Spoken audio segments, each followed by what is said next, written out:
Good morning. Good to see you guys. It's a beautiful day in the neighborhood. And I am Anita Gibson, coach, speaker, educational strategist, and the author of Starfinder. And today I am here to talk about what irritates you is a clue about you. So, you know that child that just rubs you the wrong way? I mean, you guys are like oil and water, you just really don't mix. You don't know what it is, but the other kids are just easier to love. Yeah, that child.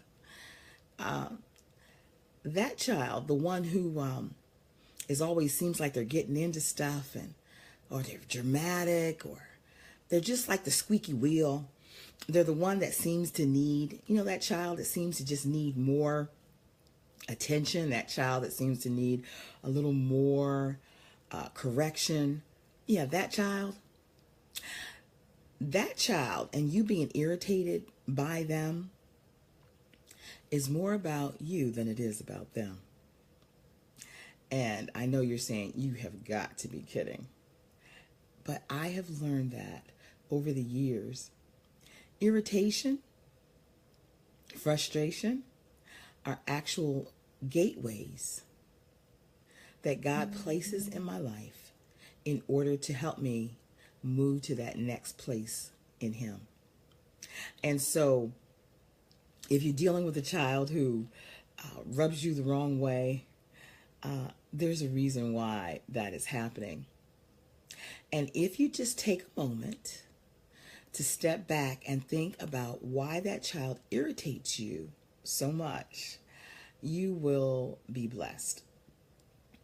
So in our family, we had a child like that who just was the squeaky wheel, who was dramatic and who was just hard to love. And I thought it was that child, and that was just who that child was.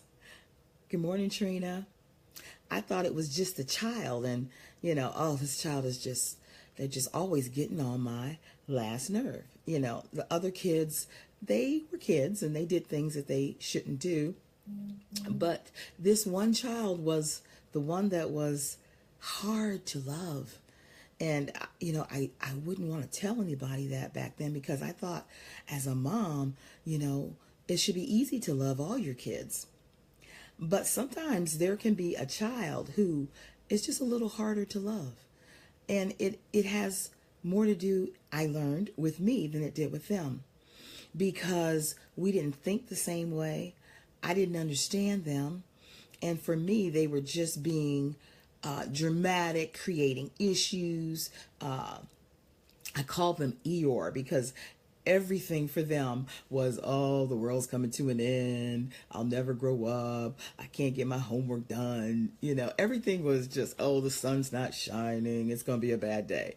And boy, sometimes it got hard for me, this naturally bubbly, happy person, to always hit that spirit, that temperament. And they just dragged me down. And I found myself not really liking that child. I loved them, but I just didn't like them a lot. Until I began to realize that there was purpose in their personality and that God was using them. He was actually using them to sharpen me. And so the day that I realized that the problem was me it was a good day. It was a hard day.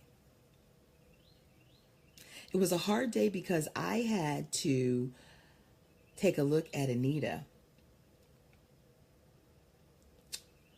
Yep, Trina. Definitely. Trina's saying definitely more about me than them. God keeps teaching me about me through the annoyances. Every time something annoys or frustrates you, it's a sign to take a look inside. Before you react, before you respond, before you do anything, I had to learn to take a look inside of me. Because this child did things at a slower pace. So she was a turtle, you could say, and I was a rabbit. So I was always annoyed by how long it took for her to do anything. Get her clothes on, eat her breakfast, put on her shoes, get ready for school. It was all irritating and annoying because I was like, let's go, let's go, let's go. Until God began to show me there's nothing wrong with being a turtle. Yes, there's some things that she needs to work on so that she can, move along and get where she needs to get to. But you need to sit down and be quiet and be still. Anita, you are moving too fast. Just because that's who you are, quote unquote, or that's, the way you've lived your life doesn't mean it's right. Just because it's you, it's right. And if it's somebody else, it's wrong. Especially if it's your child, they must be wrong. I had to learn, no, that's not the case. Let me check. We got a little bit more time. Good morning. Good to see you. Maybe we need to get up a little earlier so I can give her a little more time so she can get dressed, so I'm not so annoyed. What are the things that I can put in place so I'm not so irritated? The other thing God began to show me was when I get irritated, a lot of times the root of it is control. I want things to be the way I want them to be because that's what I want. And he had to use her to teach me that I'm not in control. He is. And there's nothing like a child that will help you to know there are some things you can do and there are some things you just can't. And so I had to learn that when that feeling of irritation and annoyance came up, to look within. And as I began to do that, that child in particular taught me how to love unconditionally. She taught me how to see people who are different from me, how to see their beauty. She taught me.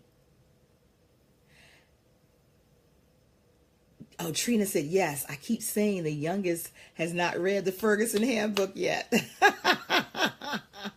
Yes, it's control. That's right, Trina. It's a control issue.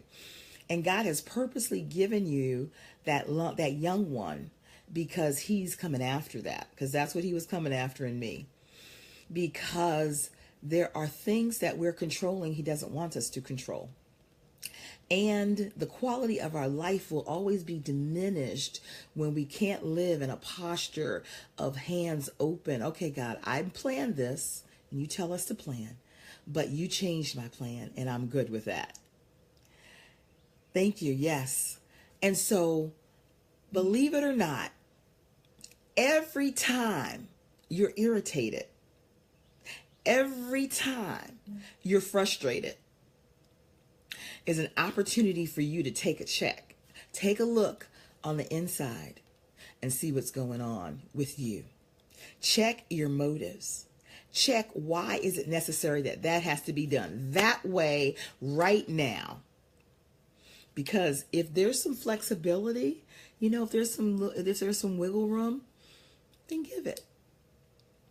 I said no a lot because I was tired. Sometimes it wasn't that what they asked for was wrong. I just didn't feel like thinking about it. So it was just no, no, no, and no.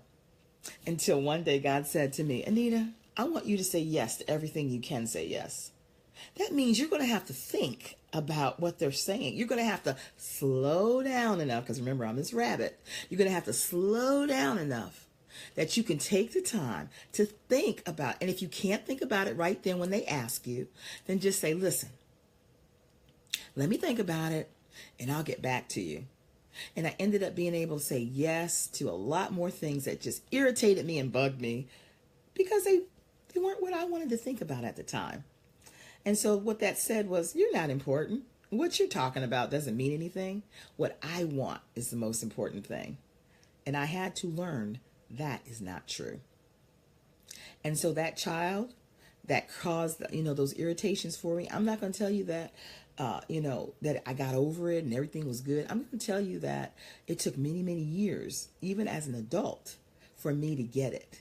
But God used her and uses her to continue to help me to understand what unconditional love looks like, to help me to understand I am not in control. And in control for me was, or not being in control for me was a horrible thing. A horrible thing that I could not control my life. I could not control my children until I realized that I may not be in control, but God is in control. And as long as I'm willing to allow him to be in control, I don't have to be. I do my part. I do my planning. But I could actually enjoy that child. I can embrace them. They might be you might have a child that doesn't readily, listen to the things that you say, or they may be in your mind, they may be rebellious. But there is something that God is after in you. Can you still love them? When they purposely lie, or when they sneak and they hurt their sibling, can you still love them? And we like to say it this way. Well, I love my child, but I don't like my child. And God is coming after that because he wants us to love them and he wants them to like them. Now, are you going to have days when they just, really just get on your nerve and you don't like them? Yes, you will. But you just got to let that pass. And you have to realize that God gave you that child in that state, in the way they are right now, for a reason. It's not just for you to grow them up. He is such a multiplicitous God. He's doing so many things all at the same time. We got set up. We thought we were blessing them, that we're here to help them. They're here to help us. They're here to help us grow. They're here to help us find peace. They're here to help us find God in deeper ways. They're here because there's some things that we're not going to be able to help them with. We are going to have to trust God and allow him to be in control. So I challenge you today, Mom. When the irritation comes, when the frustration comes, and it will, whether it's about your child or something else, just take a moment and ask God to show you you. And ask him to help you discover, is there something that he wants you to do? And the question I always say is, don't ask God, why me? Why this? Why now? Because those are invalid questions that make you an invalid. Rather, ask God, what are you saying to me through these irritations that my child is creating for me, or that I'm responding to? Because no one can make you be irritated. It's a choice. We're choosing to respond with irritation and frustration to whatever they're doing. So don't ask those questions. Ask God, what are you saying to me? And what do you want me to do? And I guarantee you, it'll make for a much better day. I'm Anita Gibson, coach, speaker, educational strategist, and the author of Starfinder, and I'm offering a class on October 23rd from 9 to 10 p.m. called Discover the Star Power in Your Child. And the first couple weeks, it's a 6-week class. I talk about Mom, us, and how we need to have things in place because we are the foundation that will help that child find their star power. Because every child is a star in some area or another God has created them to be. All right, guys, I love you. I pray you have a fantastic day. You too, Trina, have a good day. It's going to be a good day in the neighborhood. Love you guys.